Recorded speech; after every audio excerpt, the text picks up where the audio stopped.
Okay. So we just said streaming live, and we are going to start now.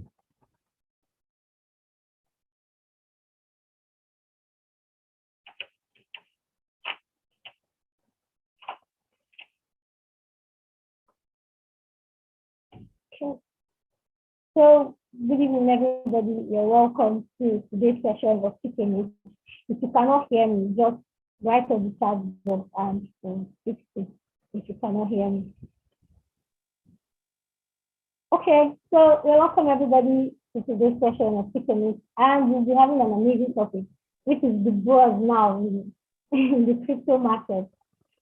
Everybody wants to know about NFCs, everybody wants to know about Metaverse and what's happening in this field. So my guest today is Caleb. Caleb is an NFC expert. I'm very sure of that, because he told me I can ask him anything. Also, while you listen, make sure you have questions. Make sure you have questions and pay attention to whatever we're going to be doing to get one or two things from the session today. So hi, Caleb. Hello, good evening.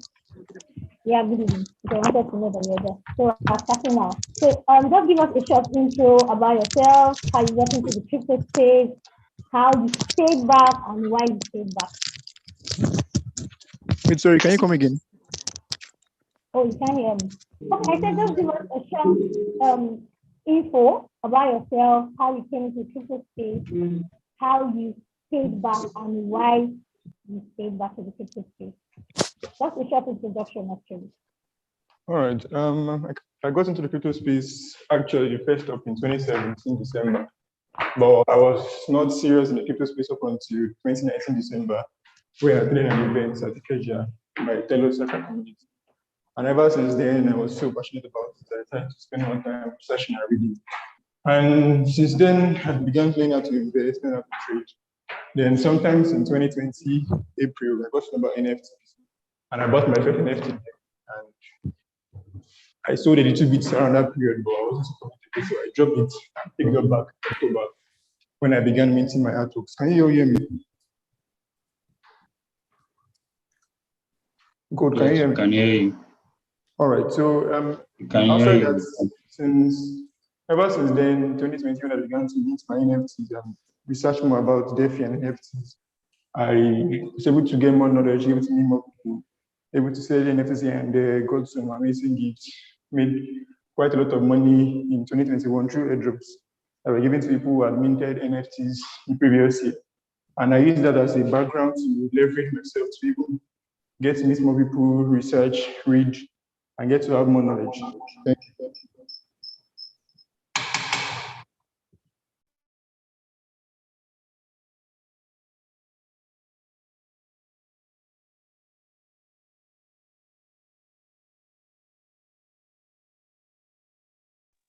Hello, good, are you there?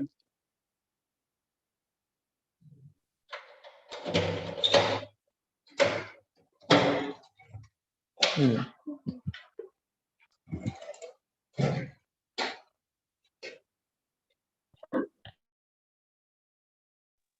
Hello, good, are you there?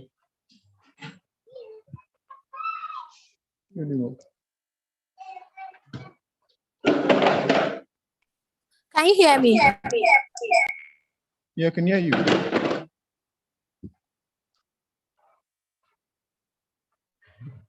Hello, good.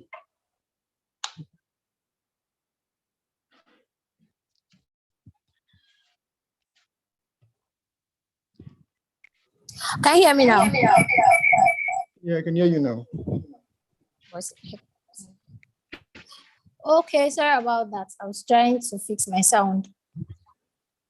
Okay, so let's just go straight to what we have to discuss, what we're talking about today. So what is an NFT and what are NFTs, if I may say? All right, so a basic explanation of an NFT that I can give a layman is a token plus an asset put up on the blockchain. So a token is what's able to be transferred from one place to another. The asset is what is connected to the token and put up on the blockchain. Another definition is an NFT is a token with a specific identity or a specific identifier that comes alongside a special parameter that contains the files such as audio, text, video, and the likes. Now that might seem a little bit cumbersome. Just take it this way. An NFT is basically a digital asset connected to a token put up on the blockchain, which means you have an asset like a video, a text, an image, a 3D work, a VFX, text, poem, and the likes. You want to ensure that you are the real owner. Or whenever someone tries to receive it, you get to receive something for doing so. You attach it to a token and you put it up on the blockchain.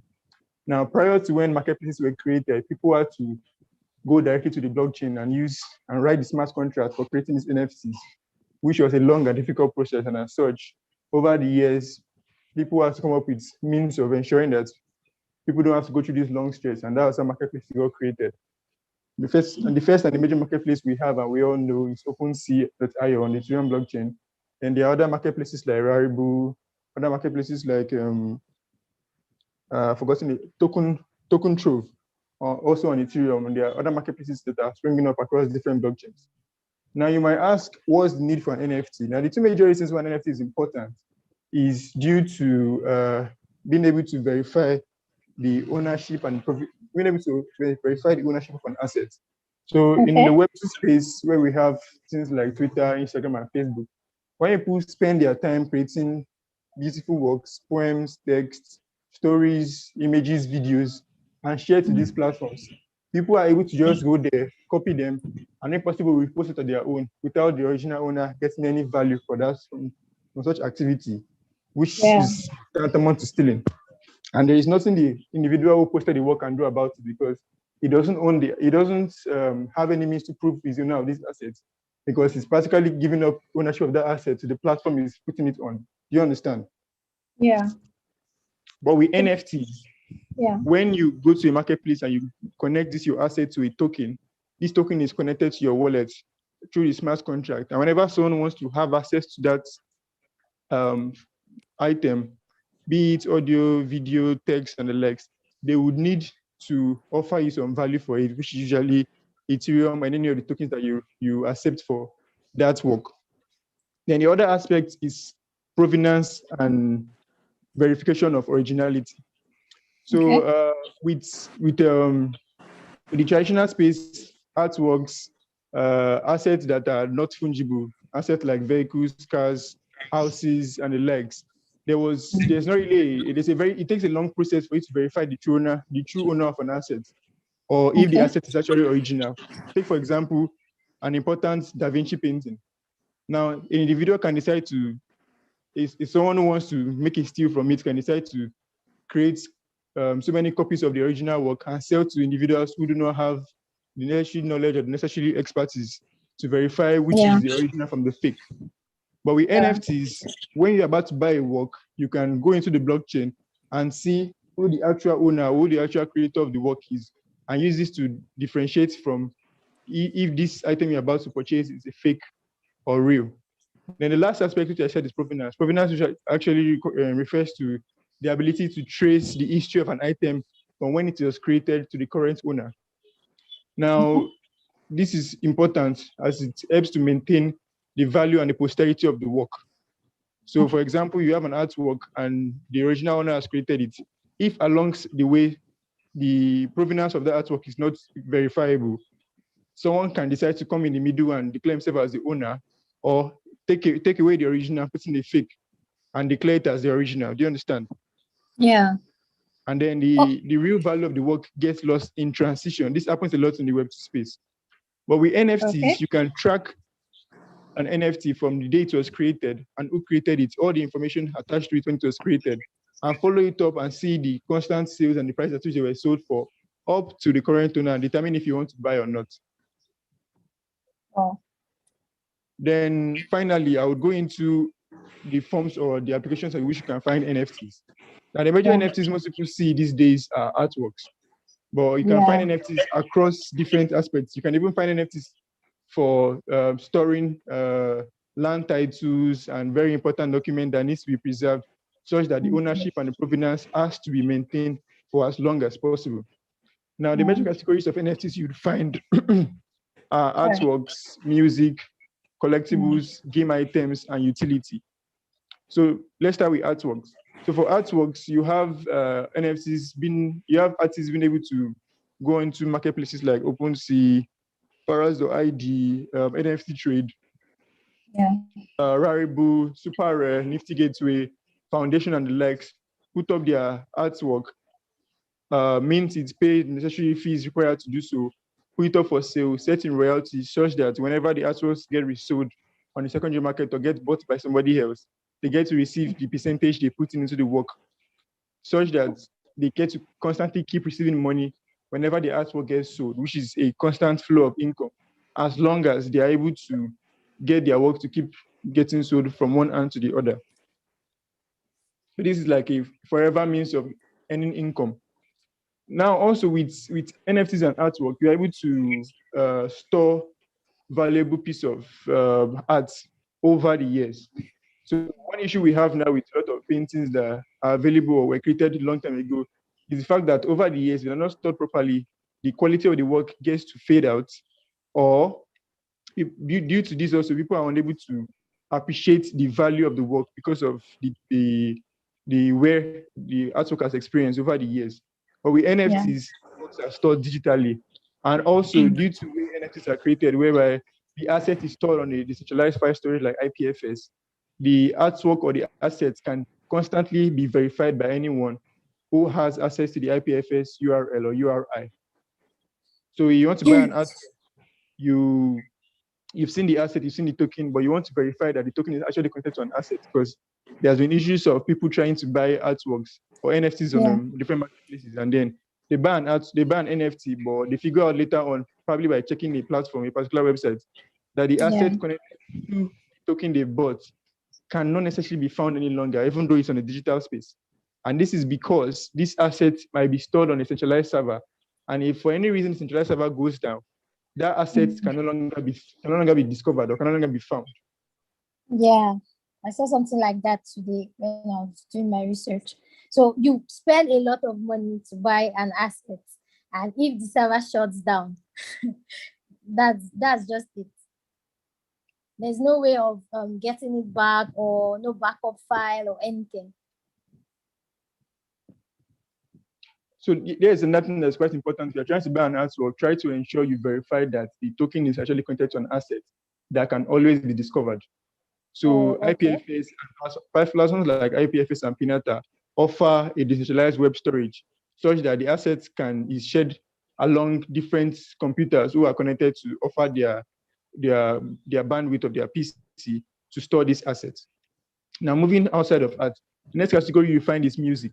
Just the way you have constant Web2 web streaming platforms that people are able to put up their music there, get people to listen to them and get paid for doing so. There are also platforms like that's currently available in the crypto space, like Audios and Emanate, where you can put up your music there, you begin to stream, and as you get more people to stream your work, you get paid for in such process. Also, there are different collections you'd find on OpenSea where you can purchase music-based NFTs. Now, the good thing, just the same way you have with art-based NFTs, where this asset needs to be verified somewhere, it's also important that you check and ensure that the NFT you are buying is the asset, which is the music file, is stored on a decentralized web storage like IPFS, such that your asset forever remains on the blockchain. Now, I should have said this earlier. There are actually there are like three major types of NFTs with regards to where they are stored and how they are stored. So the first example are the centralized NFTs. So these are NFTs that are created by centralized platforms and make use of centralized data storage. A very good example is Nifty Gateway. NBA Top Shot. So with NBA Top Shot, you are buying an NFT that is owned by the Dapper Labs platform. The NFC is stored on their market, is created only on their marketplace. You can't purchase the NFTs anywhere else apart from their marketplace, first up. Also, the NFT is only available, the assets connected to the NFT is only available on their own server. So if for any reason that Yeah. lab goes, you got an NBA Top Shot pack, your item is lost forever. Wow. Now the Actually second, have 3 NBA top shots actually. I have, But I I have, can't I sell have like them. 10. Like when you want Alright, to so- sell them, they'll tell you to buy more, buy more. Now when you want to sell them, they'll tell you need to do your KYC first. I've done my KYC, but they'll tell you before you can put that moment in the market, then you have to buy 3 more or something like that. I've seen something like that top shot. The last time I checked, that wasn't there. Last time I checked, it's only about you doing your KYC before you can actually sell the one. Good evening. Sorry, I have a question. Yeah, go on. Okay, you can ask Yes, your so, question. Wait, just like sorry. Excuse me. Yeah. Sorry, you're not supposed to interrupt. If you have a question, you either raise your hand or either drop it on the chat box. Oh yeah, sorry, I When it's just time joined for this questions. then. Yeah, all right. So can I move on? Yeah? Yeah, go on. All right, thank you. So this NFT, the servers you're talking about where you can only sell on the servers, and when the server shuts down, the NFT loses its value, meaning you can no longer sell it anymore. Is there a way of It checking? doesn't necessarily loses its value. It loses the Yeah. assets attached to it. So is there a way you can check, like, the way this, sorry to digress, but the way BSC coins are made, there's a way you can check if LP is locked. Sorry, can everyone put up their mic, please?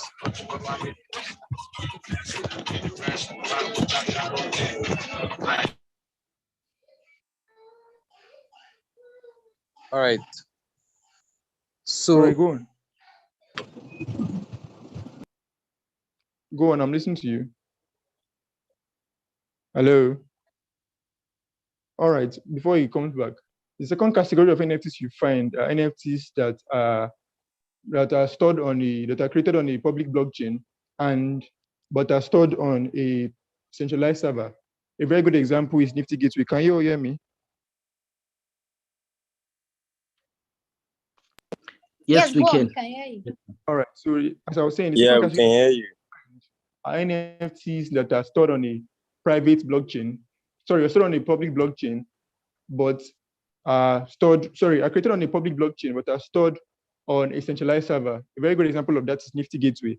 So Nifty Gateway, you're able to create NFTs on the Ethereum blockchain, but the assets connected to your NFTs is stored on the Nifty Gateway centralized server, such that you can verify the whereabouts of the NFTs through platform like Etherscan, but you can't verify the location of the assets without their permission. They have to give you access to view the assets you've stored on their blockchain, on their centralized server, such that if for any reason the Nifty Gateway server goes down, your NFT loses the assets connected to it. It just remains the token.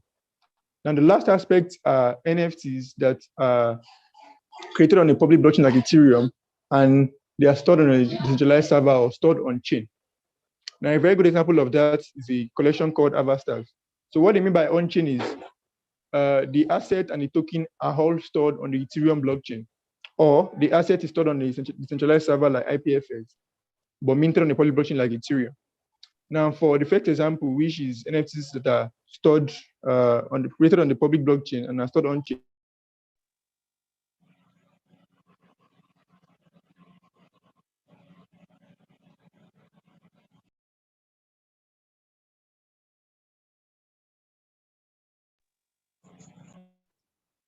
Caleb, we can't hear you anymore. I think you got muted or something. Sorry. All right. Sorry, unmute yourself. What's happening now? Can you hear me now? Yes, we can hear you. All right. So as I was saying, the two examples of the last category of NFTs are NFTs that are stored on a decentralized server and created on a public blockchain, or NFTs that are stored on-chain and are created on a public blockchain. Now, the first example, which is NFT stored on a decentralized server and created on a public blockchain, are the majority of the collections we have, like the Bored Apes, the CryptoPunks, and the likes. Now, for these collections, you can verify the location of the assets on the decentralized server like IPFS, and you can verify the ownership of the token using the Ethereum blockchain. through a platform like Etherscan. Now, the second example is a collection like Avastars, where both the digital asset and the token are stored on the blockchain. So if you want to view the asset and the token, you go through a platform like Etherscan and you're able to view both of them. Now, most collections don't use the second example, which is having everything on chain, because it's quite expensive to do so. Putting both the assets and the token on the blockchain costs you quite a lot. And for you people also trying to retrieve or view the assets, it brings a lot of costs a lot of money in gas fees to actually do so. That's an issue. So most collections opt to use the second aspect. Now, moving on, the next category of NFTs you find are gaming NFCs. So basically, these are games whereby you require an NFT asset to play. And this is important such that the gamers actually get to own the asset you're using to play. If for any reason the game decides to fold up or close down, they are not affected by it. Now, I will explain this more. How? You play games like PES, Call of Duty, and the likes. Some of us actually putting our money to buy assets on these games in order to improve our gameplay or in order to increase our status in the game. Now, here's the problem. The asset you are buying or the asset you gain from the game is being loaned to you. You don't actually own it. Why do I say so? If for any reason you stop playing or if for any reason you get banned, all the assets you've gained or all the assets you've bought is lost. It's taken away from you by the game. Do you understand that? That's true. Yeah. But with the NFT space, if for any reason the game bans you or you remove from the game, you still have the asset. Now, there are only two things that can happen in this situation. The game can decide to blacklist your asset so that you can't sell it if the activity you've done is quite bad, or you are just unable to use your asset to play the game any longer, but you can still sell the asset. Now, this ensures that you're still able to recoup back the money you've used to purchase the asset, even the kind of asset to play, or because your account is banned, but you are still able to, you still own the asset no matter what happens. Also, in the traditional space for games, like I mentioned earlier, if for any reason the game closes down, every single thing you've done with your assets or the asset you purchase or the asset they are loaning to you gets cleared off. And there is nothing you can do about it. Because you don't actually own the assets that you're using to play. But with NFT games, if the game decides to close down, you still own your assets. All the additional features that are probably gotten added to your assets through the process of playing the game remains with your assets. And if another game decides to build up and use your assets in their game, you can port your asset over to their game and begin to play with it. Do you understand? Yeah. So with NFT games, you are the actual owner. You determine everything that is required for the game. What the game only offers to you is a platform to make use of your asset to play the game. You can decide to purchase the asset and just hold it and watch as the game improves so that you sell it later on for higher prices. That's also an option. Or you can decide to go in, get more accustomed to the game, improve your gameplay, and make a lot of earnings in the process. Moving on, the next aspect of NFTs you'll find are what we call collectibles. Now, what exactly are collectibles? I will give you a basic example from the traditional space or from the space we are used to. Your Pokemon trading cards, the physical cards people purchase and store. Pokemon, if you're not conversant with that, something I can relay up that we know currently here in Nigeria are the Indomitable cards. So those items you send your Indomie, those can be referred to as collectibles. First up, they don't have any intrinsic value. The value they get is dependent on the scarcity of it available and how much people attach to it.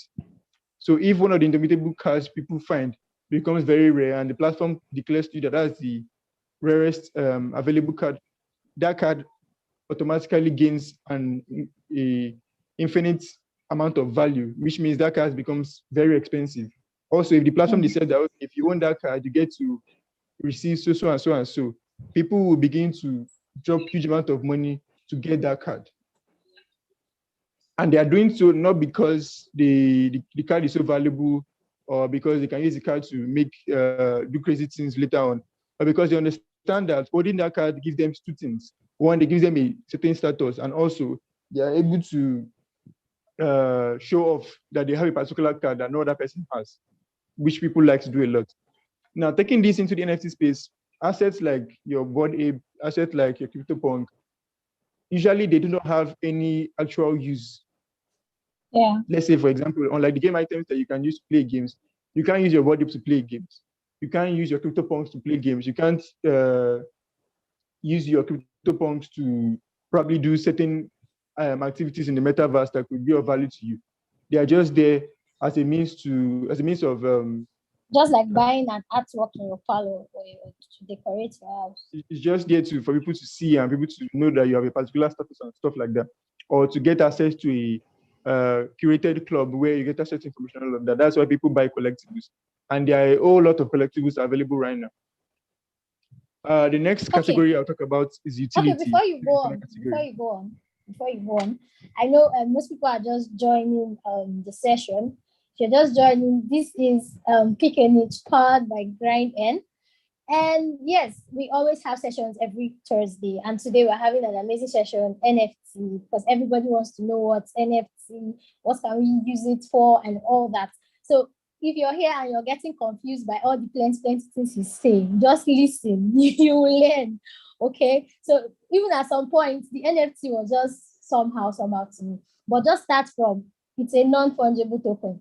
From there, you get to understand all the plenty things that Caleb's saying. Caleb's actually a nerd and he knows so much about NFTs. So he can't just wait to just unleash a lot.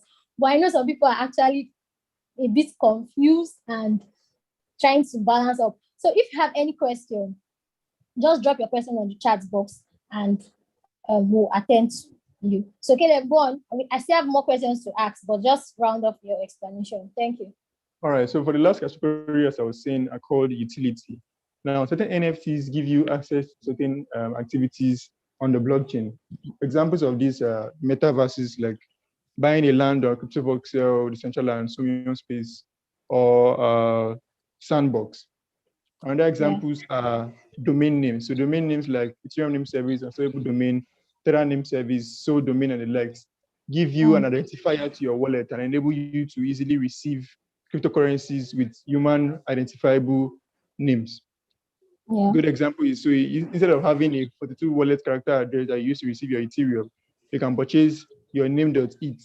And then whenever someone send you crypto or send you NFTs, you just send them that .it name and you're able to receive NFTs. They are also available on different blockchains like Tezos, Solana, Terra, Avax, and the Binance Smart Chain. Now, this one aspect, the other aspect is the metaverse. Outside that, also, there's certain NFTs that act like keys that give you access to probably a metaverse or to an event or to a group. Yeah. So a good example is the MetaKey NFTs. It's quite very expensive. You can check it up on OpenSea. When you purchase this NFT, it gives you access to certain things that you'll be able to get access to directly. Okay. Now, for these NFTs also, another category you can find are platforms that enable you to receive loans with your NFTs. A good example is Niftex. So with Niftex, you can offer your NFTs as a collateral to receive loans. Wow. And whenever you're ready to pay back, the smart contract automatically returns back NFTs to you, and you pay off the loan you've collected from the individual who offered you the loan. Wow, Then there are also platforms whereby you can collect insurance through buying an NFTs. Okay.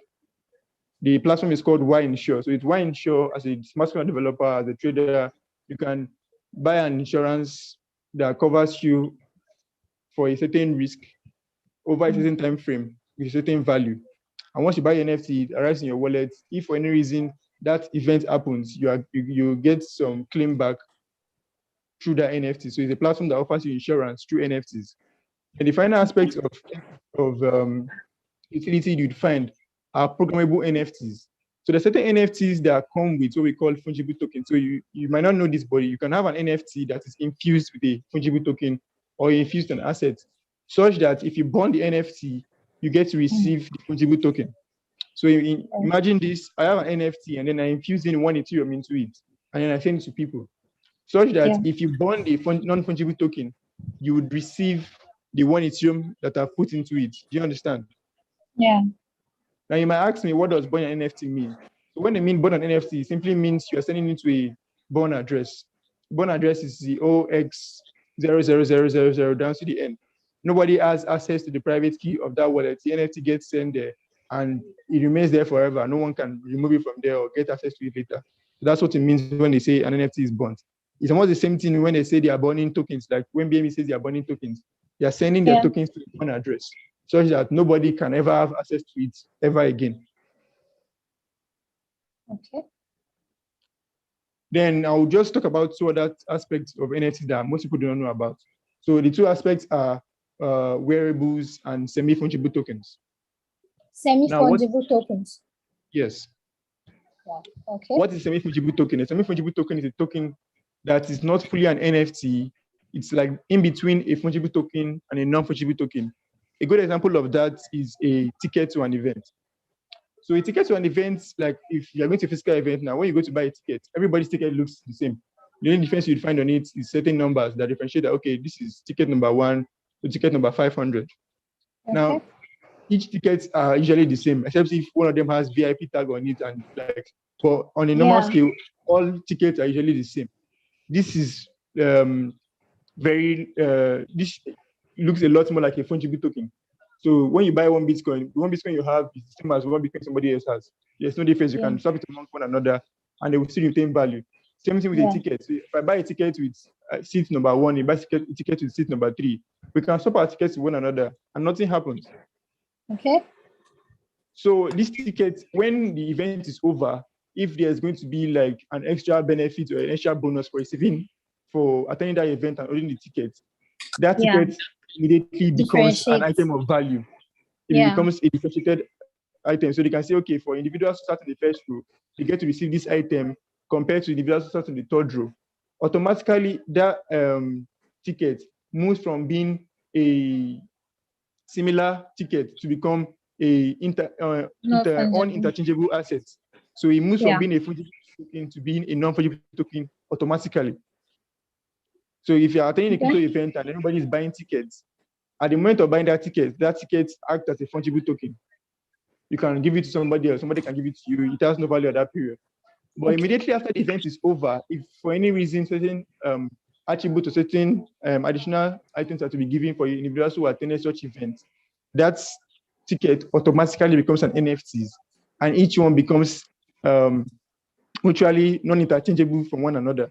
You can't swap ticket number 1 for ticket number 5 because they're no longer the same thing. They are now an NFT. So that's an example of a semi-fungible token. And the second aspect that I was going to talk about is wearables or digitals. Now, a wearable is basically a digital asset you can put up on your avatar in a metaverse. So when you go to metaverses like Sandbox, CryptoVoxel, Decentraland, and Sumium Space, you usually have something that you call like a skeleton that moves around. Now you can decide to dress up that skeleton so that it looks good and looks cool and looks different from every other person. Those assets your skeleton would wear or your avatar would wear are called wearables. They could be caps, shirts, hoodies, sneakers, belts, sword, and the likes. All of those items are called wearables. Now, moving on, I said digitals. Digitals are basically wearables that have links to a physical item.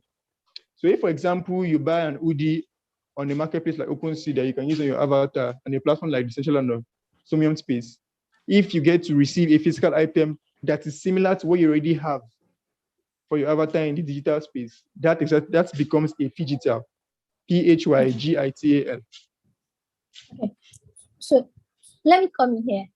Okay, so I'm sure everybody's following. I have some questions on the chat box already. If you're just joining us, this is Pick and H powered by GrindEarn. And I've had an amazing session already because it's almost going to an end. NFTs are so wide, like you cannot just exhaust it. There's always something new to know about. And I love this part where we can actually have semi-fungible tokens as a ticket for an event. That one is going to work very well. Maybe when we're having a GrindEarn event, you need to have your ticket on an NFT ticket to access the event. That one goes well, very well. And also, if you've not downloaded Boundless Pay app, go to your Play Store or your iOS store and download Boundless Pay app. Very soon, we'll be having a marketplace on Boundless Pay. We're going to make NFT easy for you to access. So make sure you have Boundless Pay on your phone. Don't even just joke with it. Okay, so Caleb, I know you're more of the technical part of NFT. You're more of the let's do it. Most people now, they don't understand how to explore this. Like someone is saying, how do I explore the decentralized land space? Like how do I buy landed properties in the metaverse? And how do I start paying avatars? Now, plenty questions too on people's mind will be, okay, how do I get an NFT? Okay, let's leave all the plenty books about the NFT. How do I own one? How do I acquire one? All right, I'll start. So first up, the first important question you need to ask yourself when you want to get an NFT is, what blockchain do you want to buy an NFT from? And the NFTs across so many blockchains: Avalanche, Ethereum, Phantom, even Bitcoin, or what we call name coins. Then Near, Waves, and so many more. There are so many blockchains available that offers you a platform to mint NFTs. So the first question is to determine what blockchain you want to use. Then after doing so, you get a wallet that supports that blockchain, and then you get in your funds into it. After doing so, you get a platform or an exchange or a marketplace on such blockchain where you can buy or sell NFTs. Now, after you've reached this stage, you have to sit down, take a breather, and pause. This is because on each of these marketplaces, there will be collections that are fancy to you, collections that look, oh, so amazing, you should put your money into it and expect 10x later or such. But please don't do that. You would most likely lose money. Here is why. On different marketplaces, you find collections that are actually worth a lot, and you wish you had gotten into them earlier because you will have made a lot of profit now, but you didn't enter into them early and they're already expensive. So leave them for now. What you need to do next is look for communities aligned to that exchange or collections that are being minted on that exchange or on that blockchain. Join their communities and get to know what the project is about. Or if you're someone who loves art, you can go to the marketplace and look for beautiful artists from different artists that you like. Get to interact with these artists first. Get to verify who these artists are and their previous works. And then if you are convinced of their possible growth in the future, you can then buy their works. This is important because if you do not know who you're buying a work from, if for any reason you decide to what we call jackpot and not maintain the NFTs any longer, you are stuck with an NFT that has no value, apparently. Yeah. Then outside that, for the aspect of collection, it's important you go into platforms like Twitter Spaces, Clubhouse Spaces, Discord meetings, or Discord voice channels, or Discord groups, and get to see what this collection is actually doing. Now, I won't say it's wrong for you to look for your NS collection that is hyped up, that you can just buy in and wait for the next 2-3x. You make a profit and you get out. That is good. But as someone who is into crypto, you should look to the long term. So you should look to an NFT that you can buy, and over a space of 3 to 2 years, you are sure of the fact that the value of this NFT doesn't go to zero. But I always have this question. What if you buy an NFT? Like I see some nasty NFTs that I don't know why somebody will buy that. Now, what if you buy that NFT and you can't sell it? That means you've lost your funds. Yes, you are stuck. You've been ruffled. Wow. Okay. So the other reason why it's important to do your research is because NFTs are illiquid. So unlike fungible tokens that you can easily find in a marketplace and boom, you sold it to a minimum amount of value you can get. For NFTs, if no one is willing to buy your NFT, it's stuck with you. Okay. Now, another aspect of another thing that's important is you can be someone who also is looking for the next 5-10x. So you just look for collections that are hyped, you jump in, get a whitelist buy, let it go up a little bit, and then you sell off and you're off. You've made your money, you go into the next collection. That's not a bad strategy. But things can happen also that will not go in your favor. So it's important you also do your research. Now, one aspect that I will talk about right now is what we call fractionalization. A lot of you might not have heard that. It's basically splitting an NFT into smaller pieces. Now, I may have said earlier that you can essentially split an NFT into smaller pieces. But because NFTs are programmable, certain activities can be performed on an NFT, one of them includes fractionalization. So this is basically breaking down an NFT into smaller pieces to make them resemble a fungible token. Do you understand? Yeah. So I can take a X copy artwork, fractionalize it into 10,000 pieces, and then one piece is equal to $1, and the total piece is worth $10,000. And then I create a liquidity for it on a platform like SushiSwap, or Uniswap, such that when you buy one fractionalized piece of the S-copy artwork, you've received $1 worth of the artwork. And as you buy more, the value of the singular artwork increases. And as people sell off, the value also decreases. Now, the good thing about fractionalized artwork is the fact that it brings liquidity to a illiquid asset. Do you understand? Yeah. So normally you just buy a full NFT and then you put it on the marketplace, you list it for sale, no one comes to buy it. That asset is illiquid because there's no active funds ready to buy it from you, no matter the price you're listing it for. But with fractionalization, once you buy fractions of an NFT, there's usually a marketplace where at any point in time you're interested in selling off, you just initiate a swap order and you receive back your Ethereum and you let go of the fraction you bought. Okay, so Caleb, let me come in here. Now, we've said a lot about NFTs. How can you relate NFTs to Metaverse? How do you relate both of them? All right. But you can actually still explain what Metaverse is, then tell us how NFTs and Metaverse links. Okay. I'll start with that. So a Metaverse is basically, let's divide the word Metaverse into. You have Meta, Universe. So Meta and Verse. Meta simply means something that is metaphysical, something that you can't access or you can't access physically. It's metaphysical. Then Verse is gotten from the word universe. At the moment, I would say we do not have a Metaverse. What we have are 3D worlds.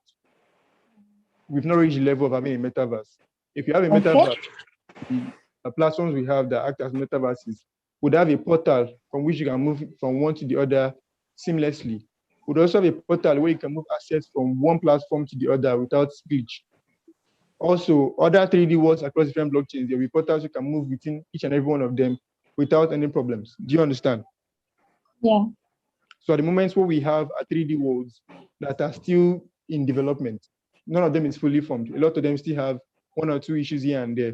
But we are a fast-growing space, and I believe in the next couple of years, probably 2, 3, 5 years, we would have an actual metaverse that comprises of not only a place where you can impute in yourself, be a place where you can make use of AR, VR, and the likes. Do you understand? Yeah. So a basic definition of metaverse is a digitally persistent universe. Now, take cognizance of these 3 words: digitally persistent universe. So first up, it must be digital. The only way to access it is through a digital platform, through your device, phone, laptop, iPad, and the likes. Persistent means it must continually be digital. And then the final aspect is it has to be in the form of a universe. Now, the Earth is not a universe, Earth is a planet. The universe contains all the constellations and galaxies available in the universe. So that is why I said earlier that we have 3D worlds and not a universe, or not a metaverse. Because for the current universe we have, you can move from planet Earth to planet Mars to planet Jupiter and all like that easily. Yeah. But you can't move from Decentraland to Sandbox. You need to log out to Decentraland and enter Sandbox. It's not a seamless process. Now, how do we relate NFTs to Metaverse? The Metaverse lands are basically NFTs. So the Metaverse is there already. You can get into it, you can view all of that. But if you do not, for you to actually make good use of this metaverse, you need to own the assets in the metaverse. Do you understand? Yeah. So those assets are connected to tokens and they automatically become what? They automatically become NFTs. They are assets connected to tokens. They become NFTs.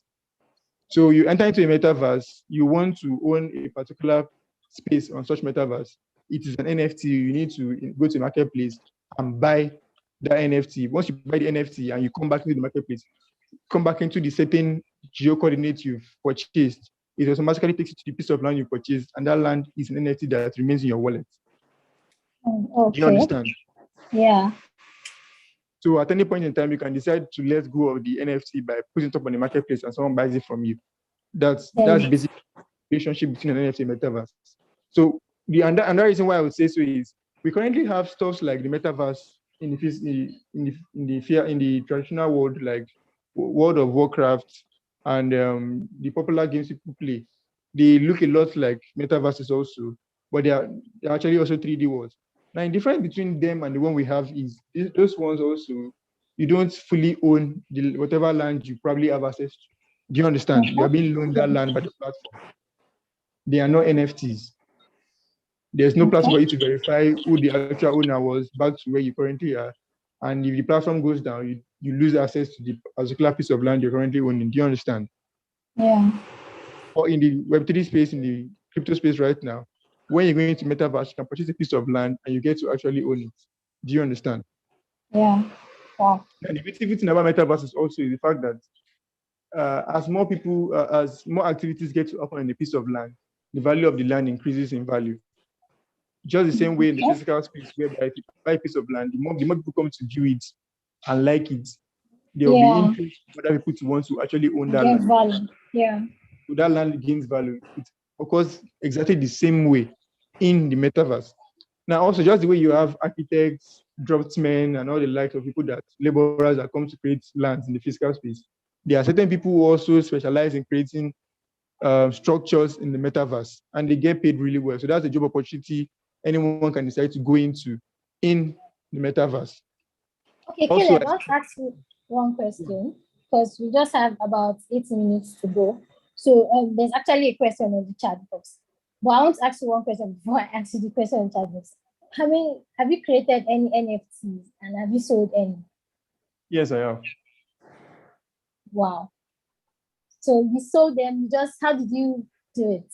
Because someone is asking, how can one create NFTs? And how can you get buyers when you create these NFTs? All right. The first thing I would say is there's a direct process explaining to you how you can create NFTs on any marketplace.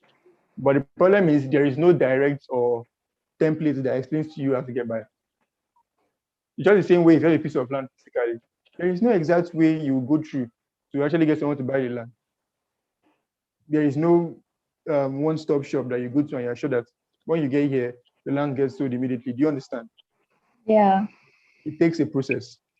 And the process can take you 3 months, 1 week, 1 day, 6 months, 1 year, 2 years, 5 years. Okay. If you want to learn how to create an NFT, I can drop the link to my YouTube channel. I have a series of videos there where I learn how to make NFTs across different blockchains.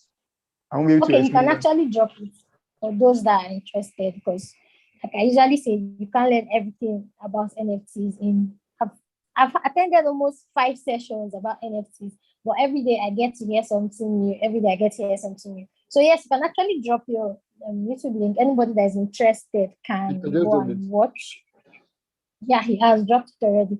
So if you have any question or more questions, the link is on the chat box. If you have any question, you can still drop the questions. We just have less than 6 minutes to go. Okay, Caleb, you can continue what you're saying. All right. So as I was saying, just the way you have physical, I said I was going to say, I explained earlier about wearables. Now, this is also an opportunity that people can go into. Different metaverses have different specific type of wearables that can be used in such metaverse. Now, as an individual who is creative, you can decide to go into a particular metaverse, join the communities, they get to understand how things operate there, and you also get to understand how their wearables look like and what software is used to create them. And then you learn the process, you learn how to create wearables, you create them, and then you put some of them that you've created on yourself when you attend events in the metaverse, and people get to see them, and they can check out your portfolio and buy these wearables from you. They are quite cool and quite good. This is because people want to stand out whenever they go to events. Just the way physically people want to go to events and look the most glamorous and the most expensive. Do you understand? Yeah. People also want to look such way in the metaverse, and as such, it's an opportunity for someone to keen to learn the skill of how to create wearables and begin to create them, attend events with them, share it to people across different social media, and you get sales. That's one way you can get sales, even though, as I said earlier, there is no one-stop shop guide that explains to you how to get buyers. That means you need to do your marketing. Yeah. Yes, you need to do your marketing. So ways you can do your marketing is joining communities. One easy way I would explain that can help you is when you start using the marketplace, look for the community of that marketplace. So for example, you join Rarible, there's usually a section where people can interact on Rarible. You can go there, talk about your work, interact with people, like their works. Once in a while, you can do a certain giveaway there. And as you keep doing that, people begin to notice you. Also, you can use platforms like Twitter, Telegram, Discord, Clubhouse, Reddit, even WhatsApp to market your NFTs to people and tell people about your work. One way that I would say that's quite effective that I've seen from the people is a lot is Twitter and Clubhouse. usually Twitter. So you can attend Twitter spaces, share your work, talk about your work, like people's work, or other people's work, and people get to do the same for you. And through such process, you get to become known. So the thing is, people Yeah. don't want to invest their money into buying NFTs from people that they do not know and they can't trust or verify who they actually are. We're in a space Yeah. where you are only identified with your wallet address. People don't know who you really are. And as such, people can That's just true. take risks and bet on people they do not know. Also, I don't want to put money on someone that I do not know if in the next 3 to 6 months they will be making NFTs again, or it will just disappear, and it just means my money too has disappeared because no one else will work on someone that has disappeared. So if you are going to enter into the NFT space, you need to grow yourself. People need to know you are your the information about you needs to grow across too many people before you begin to get traction and get value and get buyers, if you understand what I'm saying. Yeah, okay. So this what you just said now just covers a whole lot of things. So people feel, okay, I can see people selling crazy ads that doesn't even make sense and they make a lot of money and they feel it's just that simple. Sorry, it's not that easy to just get the funds like that. You need knowledge, you need to apply it, and you need to make conscious efforts to sell that NFT that you want to sell. Nobody will just come and knock on your door and tell you, I want to buy your NFT. You have to make sure you have an online presence, like he just said. Nobody wants to buy an NFT of someone they don't even know and all that. So don't you think the buzz around NFT presently is just so much? And do you think it's going to be like a bubble? What I would say is just we had Bitcoin going up in 2017 to 19K and then dropping down to around 5K in 2020. You would experience that in the NFT. Okay. It's just the way you have for every technology, there's usually a graph or a timeline of how things happen. So in the beginning, it starts, nobody knows about it. Then it picks up for a while and everybody hears about it, and then it dips for a certain period. When it dips for that certain period, you discover the market and discover where the actual balance is. Then from there, it peaks out and forever keeps going up. Just to come down in short time frames, but still keeps going up. Just the same way you have for cryptocurrencies, same way you've had for different major companies. You had the same thing. Okay. It's been an amazing session. I don't want to take more than an hour. Thank you so much, Caleb, for coming on the call. And if you want to know more about NFTs, he dropped a link to his YouTube videos. You can watch there and learn. Like I said, learning never ends. You just have to keep learning and learning. So if you just join the call. There's one last question. Let me just answer it before we end. So you guys said, how do I explore the Decentraland space and how do I start playing a Backstage game? So for the Decentraland space, you need a PC. So for the Decentraland, you can access it to your phone. You need the laptop, and then you just go to decentraland.org, connect your Ethereum wallet, or you can join with your wallet or join as a guest. And then you land in the Genesis location. And from there, you can see a board of events or different locations you can attend. So what you just do is click on one location, follow it up, and get there. See what's happening there. You can also approach people, start a conversation with them, and participate in certain activities that are happening there. It can be a party, it can be a game. And just people running up and down in circles and all of that. I've attended a few. And like that, you can keep coming in every day, attending events to events, and over time, you can also receive what we call POAPs. So POAPs are what we call proof of participation. They are like tickets or semi-fungible tokens that you are given to you to show that you actually attended this event, and after the event is over, they become NFTs. Do you understand? Yeah. And for the Backstage game, all you need to do is get a wallet that supports the Avalanche blockchain, then fund it with some Avalanche token. Check out the Backstage website, read, check for their docs, check for Medium articles, YouTube channels explaining what the game is, study it. After you have made your research, look for assets you can buy. They're usually around $300 to $1,000. Buy a few of them, test out the game, begin to play, see how you're able to end in the process, and you follow it up from there. So that's the answer. Okay. I'm sure you answered you well. I'll try it out. I'll start going to Decentraland from now on. Let me know what's happening there. Okay, it was an amazing session. Caleb, thank you so much. this is masterclass, NFT masterclass. I learned a lot. And if you just joined the call and you're still trying to understand what NFTs are, just keep learning. It's a new verse. It's not new, but just keep learning and keep growing. A link has been dropped on the chat box to join our community. Please drop. Okay, yeah. A link has been dropped. You can join our community. You get to know more daily. And also, like I said, if you don't have Boundless Pay on your phone, you're in a long term, make sure you download Boundless Pay. Very soon, we'll have NFT marketplace on Boundless Pay. So we'll make it easy for you to have NFTs in your mobile app. So just go to Play Store or iOS Store and do that. Remember, this is PKNH powered by GrindEarn. Next Thursday, we'll have another session where we educate you on the happenings or any current information in the crypto space. And also, the second group is not full. Try the second group. And also, okay, I can drop my phone number in case I create a third group. This one I'm saying people are saying the groups are filled. I was saying something. Okay, and also if you're joining us for the first time, this is PKNH powered by GrindEarn. See you all next week Thursday for an amazing session. Good. Before you go, thank you. If you like to contact me later on, I could drop my Twitter and. Yeah, you can drop it actually. Thank you, everybody. You can rewatch on YouTube. We're going to drop the YouTube link in our Grind domain in our group. You get to rewatch and learn. Me, I'm actually going to watch this video again because Caleb was actually talking very fast. So I have to go and listen again and get more points from what he just shared with us today. Caleb, thank you so much. And thank you everybody for joining the call. See you all next week, Thursday, for another amazing session. Do have an amazing night's rest and sleep well. Bye, everyone. Good night, everyone. Bye. All group are filled. Okay, just chat me up so I can add you. I dropped my number on the chat box. Just chat me up and I'll. Thank you, Mr. Caleb.